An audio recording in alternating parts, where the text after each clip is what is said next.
Subscribe करते समय bell icon जरूर दबा देना। ऐसा करने से आप मेरी आने वाली वीडियोस का नोटिफिकेशन सबसे पहले पा सकेंगे। हेलो दोस्तों, मुझे उम्मीद है कि आप सभी अच्छे होंगे। दोस्तों, आज हम डिस्कस करने वाले हैं how to set life goals and achieve them. ठीक है, तीसरा एपिसोड है। तीसरा एपिसोड किस चीज़ का है? मैंने फाइनेंशियल फ्रीडम की एक नई सीरीज शुरू की है, जिसमें मैं आपको 2 एपिसोड दे चुका। पहले एपिसोड में हमने समझा था फाइनेंशियल फ्रीडम किसे कहते हैं, क्योंकि अगर आप फाइनेंशियली फ्री होना चाहते हैं तो आपका समझना बहुत ही ज़्यादा जरूरी है फाइनेंशियल फ्रीडम किसे कहते हैं। दूसरे एपिसोड में हमने समझा था पैसिव इनकम आइडियाज़ कौन कौन से हैं और how to create passive income. अगर आपने इन दोनों वीडियो को नहीं देखा तो इनके लिंक आपको नीचे डिस्क्रिप्शन में मिल जाएंगे, वहां से जाके आप इन दोनों वीडियो को देख सकते हैं।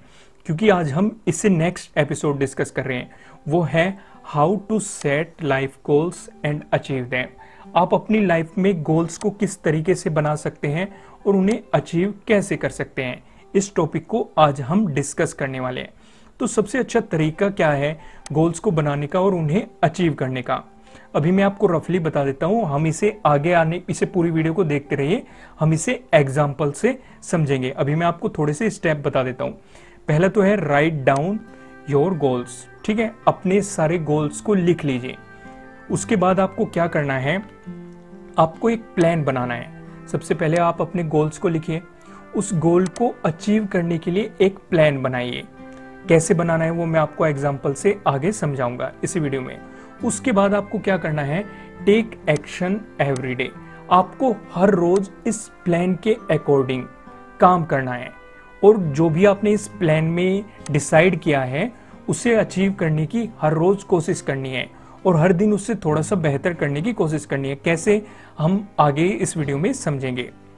अगर आप ये तीनों चीजें कर पाते हैं, यानी कि आपने अपने गोल्स को लिख लिया, सभी गोल्स को लिख लीजिए और उसमें से एक को पिक कर लीजिए। ठीक है, हर गोल्स का टाइम अलग अलग हो सकता है, उसका इन्वेस्टमेंट अलग अलग हो सकता है।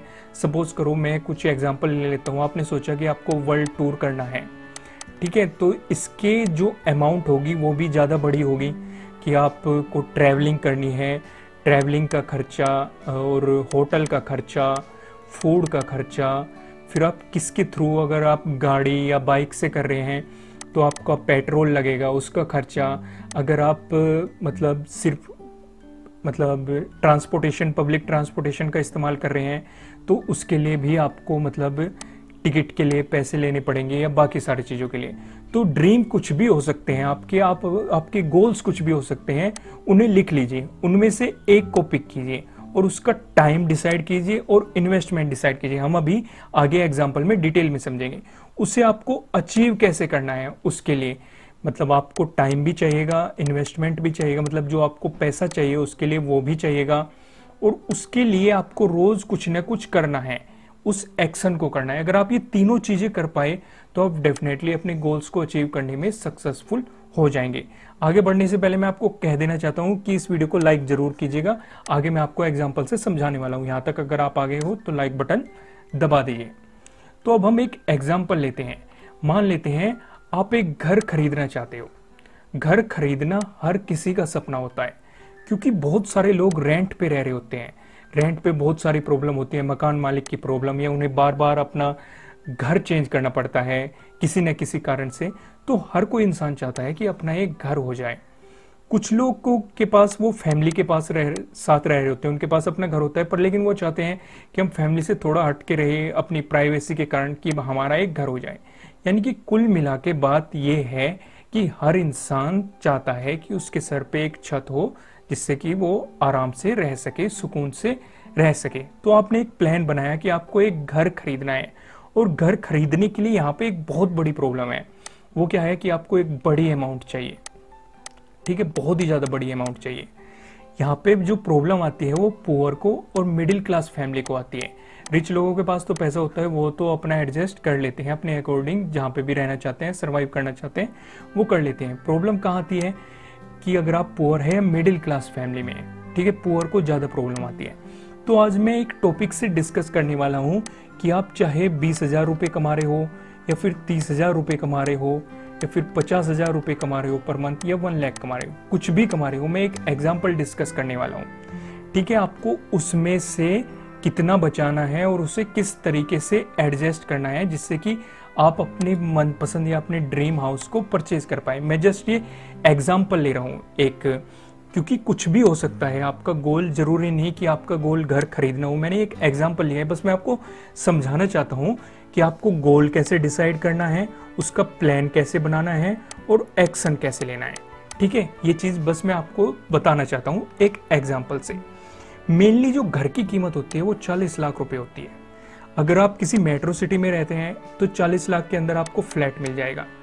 अगर आप किसी मतलब मेट्रो सिटी नहीं है वो, पर लेकिन सिटी है, तो 40 लाख के अंदर आपको प्लॉट भी मिल जाएगा और उसके अंदर आप अपनी डिज़ाइन के अकॉर्डिंग अपना हाउस भी बना सकते हैं। ठीक है, पर लेकिन आपको 40 लाख कम से कम चाहिए। ये वेरी भी कर सकता है, मैं बस जस्ट ये एक एग्जांपल ले रहा हूँ, क्योंकि कहीं पे आपको 20 लाख के अंदर भी प्लॉट फ्लैट मिल जाएंगे, या फिर आपको 10 लाख के अंदर अच्छे खासे प्लॉट मिल जाएंगे अगर आप वो रूरल सा एरिया है, मतलब ज़्यादा डेवलप नहीं है। तो ये कुछ भी वेरी कर सकता है, बस मैंने जस्ट एग्जांपल लिया है, आप इसे समझने की कोशिश करना और अपनी एरिया के अकॉर्डिंग रिलेट कर लेना। कुछ भी कीमत हो वहाँ पे उसी के अकॉर्डिंग आप रिलेट कर लेना। तो अब इस चीज़ को ध्यान से समझो, जो ये घर है और जो ये 40 लाख रुपए हैं, ये हमारे क्या है, गोल। यानी कि जो ये घर है ये हमारा गोल है, और इस घर को खरीदने के लिए हमें जो अमाउंट चाहिए 40 लाख रुपए, ये भी एक गोल है।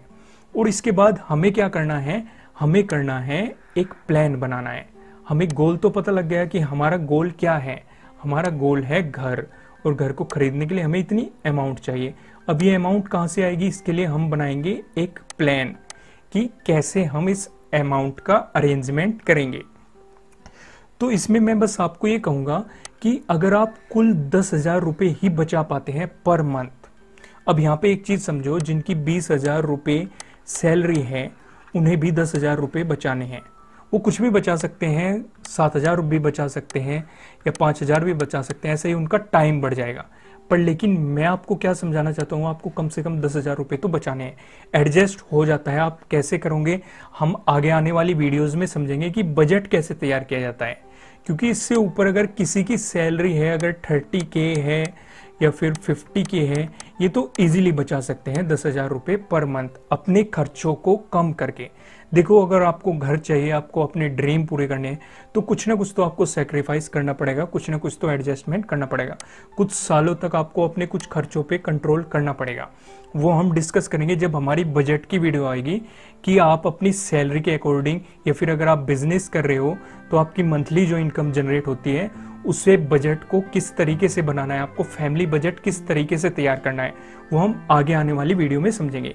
फिलहाल आप यहाँ पे सिर्फ इतना ध्यान दो कि आपको पर मंथ 10,000 रुपीज़ बचाने हैं अगर आप अपना घर परचेज करना चाहते हो। तो उनका करना क्या है, इन 10,000 रुपीज़ को हमें इन्वेस्ट करना है।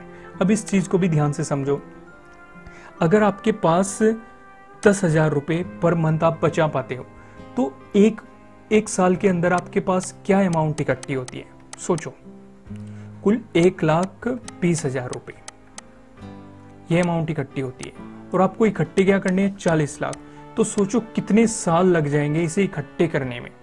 तो उससे बेहतर तरीका है, इसे कहीं ना कहीं इन्वेस्ट कर दो। मैं आपको इन्वेस्टमेंट के 3 तरीके बताऊंगा और वहां से आपको बेनिफिट क्या मिल सकता है और आप कितनी जल्दी अपने गोल्स को अचीव कर सकते हैं। इस चीज़ को बहुत ही गहराई से समझो, आपको इन्वेस्ट करना है। अगर आप ऐसा सोचते हो कि आप अपने पास पैसे इकट्ठे करके या घर पे पैसे इकट्ठे करके 40 लाख इकट्ठे कर लेंगे तो कर सकते हो, नो डाउट, बिल्कुल कर सकते हो। पर लेकिन इसके लिए आपको टाइम बहुत ज़्यादा देना पड़ेगा। सबसे अच्छा तरीका क्या होता है, इसे इन्वेस्ट कर दो। इन्वेस्टमेंट की जब हमारी सीरीज आएगी, वीडियो आएगी जब इन्वेस्टमेंट से रिलेटेड, उसमें हम समझेंगे कि किस तरीके से आप इन्वेस्टमेंट करके अपने पैसे को बढ़ा सकते हैं। क्योंकि इन्वेस्टमेंट बहुत तरीके होते हैं। यहाँ पे मैं आपको कुल 3 एग्जाम्पल समझाऊंगा। जो बॉन्ड होता है उसमें आपको क्या रिटर्न मिल जाता है, 7 to 10%, कुछ 6% दे देते हैं। ठीक है, डिपेंड करता है आप किस तरह के बॉन्ड में निवेश कर रहे हैं। मैं यहाँ एक रफली एग्जांपल ले लेता हूँ। मान लेते हैं आपको कुल 8% ही रिटर्न मिल रहा है। ठीक है, कभी वो 6% मिल सकता है, कभी 7, कभी 9, कभी 10, ये वेरी कर सकता है।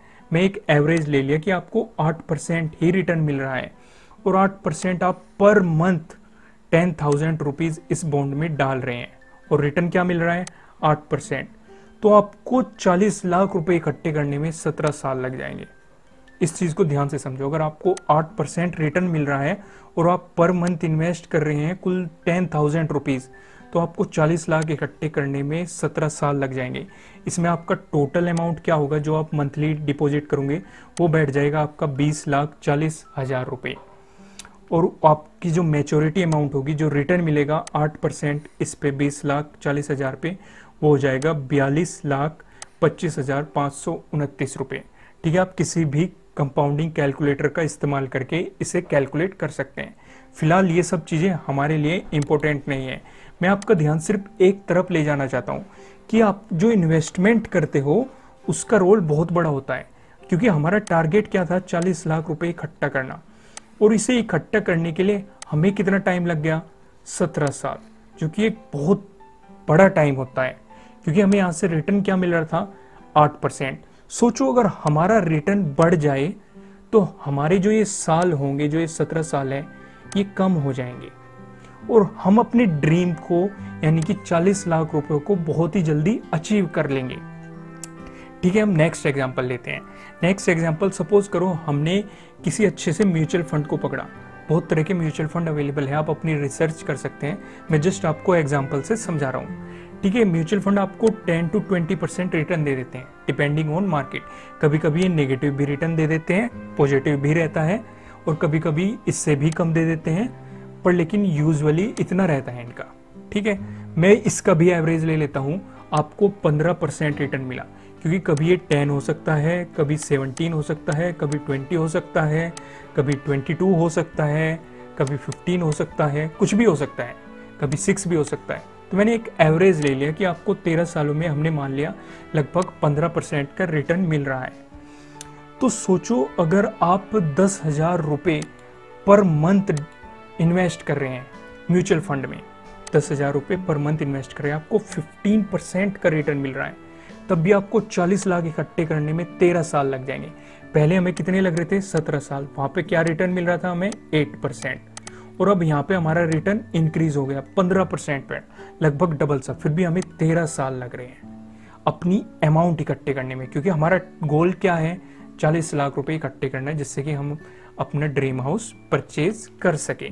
तो टोटल डिपॉजिट हमारा क्या हुआ इन 13 साल के अंदर। इन 13 साल के अंदर पर मंथ हम 10,000 रुपीज़ डाल रहे थे, तो ये बैठे 15,60,000 रुपीज़। और जो हमारी मैच्योरिटी अमाउंट बन के तैयार होती है वो होती है 44,57,161। ठीक है, फिर से यहाँ पे देखो, अगर हमारा ये परसेंटेज इंक्रीज हो जाए तो हमारा जो टाइम है वो और कम हो जाएगा, यानी कि हम अपने ड्रीम को और जल्दी अचीव कर पाएंगे। अब यहाँ पे ध्यान दो, अगर हम इन्वेस्ट ना करते तो जो हमारे पैसे होते क्या वो इतनी तेजी से बढ़ पाते, क्या हम इन 13 सालों में इतनी बड़ी अमाउंट अचीव कर पाते? क्योंकि 13 सालों में हमारे पास कितने इकट्ठे होते, कुल 15,60,000 रुपए, और हमारा टारगेट क्या था, 40 लाख। इसी तरीके से आपको प्लान बनाना है कि अपने प्लान को क्रॉस चेक करो बार बार। ये नहीं कि बस आंख बंद करके किसी ने बता दिया वो वहीं पे लगा दिया। अपने प्लान को क्रॉस चेक करो, जहां पे भी आपको बेनिफिट लग रहा है उसी हिसाब से नए नए प्लान बनाओ। ये नहीं कि एक ही, अगर आपका एक ही गोल है इसके लिए एक ही प्लान बना लिया, नहीं, इसके लिए आपको 2 से 3 या 5, 10 प्लान बनाने हैं। जो भी जोन सा भी आपको इसमें बेस्ट लगे वो चुनिए। अगर आपको ये लग रहा है कि आप अगर 2 प्लान को एक साथ लेके चलोगे जल्दी अचीव कर पाओगे तो वो भी कर सकते हैं। मेरा कहने का मतलब है अगर आपने गोल बना लिया तो उसे अचीव करने के लिए एक प्लान बनाइए। ठीक है, हम तीसरे स्टेप को भी समझेंगे। पहले मैं आपको एक तीसरा एग्जाम्पल और बता देता हूं जो मेरा सबसे फेवरेट है, वो है शेयर मार्केट। अगर आप शेयर मार्केट की नॉलेज रखते हैं, यहां से आपको 15 to 30% तक रिटर्न आराम से मिल सकता है।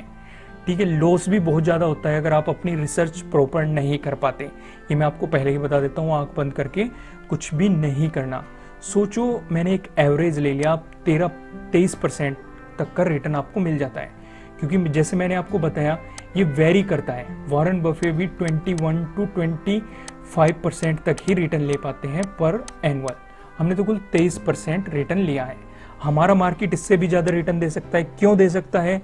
क्योंकि ये बढ़ता हुआ मार्केट है, यहाँ पे ज़्यादा लोग इन्वेस्ट नहीं कर रहे। अभी लोगों को आइडिया हो रहा है, इसलिए वे निवेश की तरफ भाग रहे हैं। तो सोचो अगर आप 10,000 पर मंथ इसमें इन्वेस्ट करते हैं और आपको 23% का रिटर्न मिलता है, तो आप कुल 10 सालों में ही अपने ड्रीम को अचीव कर सकते हैं। तो आपकी टोटल डिपॉजिट क्या हो जाएंगे, यहाँ पे देखो कुल 12 लाख रुपए। इसे ध्यान से समझो, यानी कि टाइम भी कम है, पैसा भी कम ही इन्वेस्ट हुआ। 10 साल के अंदर आप कुल अगर कहीं इन्वेस्ट नहीं करते तो कुल 12 लाख रुपए इकट्ठे कर पाते। तो आपकी मैच्योरिटी अमाउंट क्या बनेगी, 40,63,724। 10 साल के अंदर ही आप अपने ड्रीम को अचीव कर सकते हैं। आपका अपना एक घर हो सकता है। अगर आपने अभी तक शेयर मार्केट में अकाउंट ओपन नहीं किया तो नीचे डिस्क्रिप्शन में जेरोधा का और अपस्टॉक का लिंक दिया गया है, ठीक है। वहां से जाके आप दोनों में ही अपने अकाउंट खोल सकते हैं।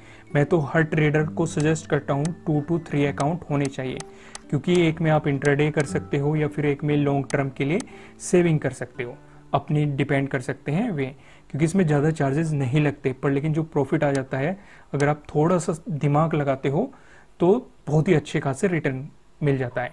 इंटरनेट पे बहुत ज़्यादा इन्फॉर्मेशन अवेलेबल है, आप अपने अकॉर्डिंग कहीं से भी ले सकते हो। आप बैंक में जा सकते हो या फिर किसी फाइनेंशियल को कुछ पैसे देके उनसे एडवाइस ले सकते हो कि हम इन्वेस्ट कैसे करें। बहुत सारे तरीके अवेलेबल हैं। फिलहाल आप यहाँ पे इस पॉइंट को समझो बहुत ही ध्यान से, जो कि हमारा टाइम भी बच रहा है और पैसे भी। हमारा टाइम कुल 10 साल लग रहा है, पहले हमारे में 17 साल लग रहे थे और वहाँ पे रिटर्न क्या मिल रहा था, 8% का। दूसरे में हमें क्या लग रहे थे, दूसरे में हमें 13 साल लग रहे थे और रिटर्न क्या मिल रहा था, 15% का। और यहाँ पे रिटर्न हमें 23% का मिल रहा है और यहाँ पे हमारे कुल 10 साल लग रहे हैं। ये रिटर्न वेरी भी कर सकता है। मैं ये नहीं कहता कि आपको 23% का ही मिलेगा, आपको हो सकता है ये 15% का ही मिले, तो आपके साल इंक्रीज हो सकते हैं, क्योंकि हमेशा ही मार्केट अपवर्ड नहीं रहता या डाउनवर्ड नहीं रहता। पर लेकिन लॉन्ग टर्म में ये हमेशा ही अपवर्ड रहता है। हो सकता है आपको 23 से भी ज़्यादा 27% का रिटर्न मिल जाए, कुछ भी प्रेडिक्ट नहीं किया जा सकता।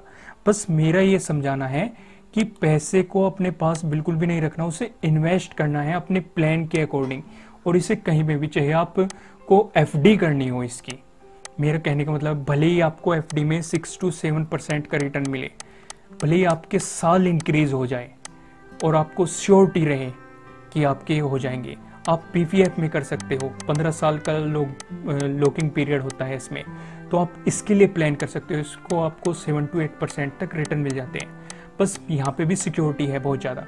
तो इसलिए मैं आपको बस ये सजेस्ट करना चाहता हूँ, आपको इन्वेस्ट करना है, ये अपने पास बिल्कुल भी नहीं रखना। तरीके मैंने आपको बता दिए। हमने अभी तक क्या सीखा, हमने अपना गोल बना लिया और प्लान बना लिया। अब एक्शन को समझते हैं कि एक्शन कैसे लेना है। हम नेक्स्ट स्टेप पे चलते हैं। आपको टेक एक्शन एवरी डे। हर दिन आपको मेहनत करनी है अपने महीने में 10,000 रुपये को जमा करने के लिए। अगर आपके कुल 20,000 रुपये पर मंथ कमाते हो आप, तो आपको ये सोचना है हर रोज कि आपका महीना कुल 10,000 रुपये में निकल जाए। सिर्फ इतना ही खर्चा हो जिससे कि आप 10,000 रुपये पर मंथ बचा पाए। ये कैसे प्लान करना है, ये आपको हर रोज सोचना है, क्योंकि आप अगर जॉब करते हो तो आपके फिक्स है कि आपको 20,000 तो मिलेगा ही मिलेगा। यानी कि इसके बारे में आपको बिल्कुल भी नहीं सोचना, बस आपको छुट्टी नहीं करनी। पर सोचना क्या है कि आप 10,000 रुपीज़ पर मंथ बचा पाओ। अगर आप बिजनेस करते हो तो आपको ये सोचना है कि आप अपने बिजनेस में से 10,000 रुपीज़ अगर पर मंथ निकाल पाए तो आपका बिजनेस लॉस में ना जाए, ठीक है, लॉस में ना जाए, आपको प्रॉफिट भी होता रहे और आपके ड्रीम के लिए पैसा भी इकट्ठा होता रहे। तो आपको ये हर रोज सोचना है। आप कुछ भी कर रहे हो, जॉब कर रहे हो, अपना बिजनेस कर रहे हो या कोई भी काम कर रहे हो किसी भी तरह का, तो आपको हर रोज सोचना है। बस ध्यान मन में ये लगाना है कि पर मंथ ये अमाउंट इकट्ठी करनी है। कैसे होगी वो आपको अपने आप करना है। मैं भी थोड़ा सा बताऊंगा आगे आने वाली वीडियो में, जब हम बजट को डिस्कस करेंगे कि बजट का प्लानिंग किस तरीके से की जाती है, वो डिस्कस करेंगे। तो सबसे पहले हमने गोल बना लिया। गोल क्या था हमारा, गोल था हमें हाउस परचेज करना था और उसके लिए अमाउंट क्या चाहिए थी, 40 लाख। ये हमारे गोल थे। उसके बाद हमने क्या किया, प्लान बनाया। प्लान में हमने क्या डिसाइड किया था, हमें इसे इन्वेस्ट करना है। कहीं भी करो, हम इसे फिक्स डिपॉजिट करें या फिर पीपीएफ में डालें या फिर हम इसे म्यूचुअल फंड में लगाएं या फिर हम इसे बॉन्ड में लगाएं या फिर हम इसे शेयर मार्केट में लगाएं, कहीं भी लगाएं, हमें इसे इन्वेस्ट जरूर करना है। एक तरीका और होता है, मैं अभी डिस्कस करूंगा। तो हमने प्लान बनाया क्या, bond, mutual fund, share market या कुछ भी हो सकता है। अगर आपने ये फिक्स डिपॉजिट ही कर दिया 10 साल के लिए, ठीक है, मान लेते हैं, या 15 साल के लिए आपने पीपीएफ में डाल दिया, दोनों ऑप्शन ही आप चुन सकते हैं कोई भी, और आपने इसे आपके पास मतलब 10 to 12 लाख हो गए। तो इसमें आप क्या कर सकते हैं, आप एक सस्ता फ्लैट ले सकते हैं और कुछ टाइम में फ्लैट की भी इसे आप फिर कंटिन्यू कर सकते हैं 10,000 पर मंथ पर, लेकिन आपका फ्लैट भी तो एक इन्वेस्टमेंट हो गया, आपकी इसके भी तो वैल्यू बढ़ेगी। या फिर आप कोई एक प्लॉट ले सकते हैं और आपका प्लॉट भी तो एक इन्वेस्टमेंट हो गया, इसकी भी वैल्यू बढ़ेगी और आपका 10,000 पर मंथ यहाँ पे भी इकट्ठा हो रहा है। तो सोचो फिर से ये अमाउंट इकट्ठी हो जाएगी, प्लस आप इसे बेच के अच्छी लोकेलिटी में, अच्छी जगह पे, अच्छी सोसाइटी में या अच्छे एरिया में आप इस अमाउंट को ऐड करके प्लस जो आपने ये इकट्ठा किया है इसे भी ऐड करके, इस अमाउंट को भी ऐड करके अच्छा घर परचेज कर सकते हैं। बस ये मैंने आपको एक एग्जांपल बता दिया। प्लानिंग आप किसी भी तरीके से कर सकते हैं, बस आपको सोचना है नए नए प्लान, ठीक है। जरूरी नहीं आप ये ही करें, आप अपने अकॉर्डिंग भी कोई नया प्लान बना सकते हैं। बस मेरा कहने का मतलब है गोल बनाया, उसके बाद एक प्लान बनाया और उसके बाद एक्शन लिया कि आपको उस प्लान को पूरा करना ही करना है।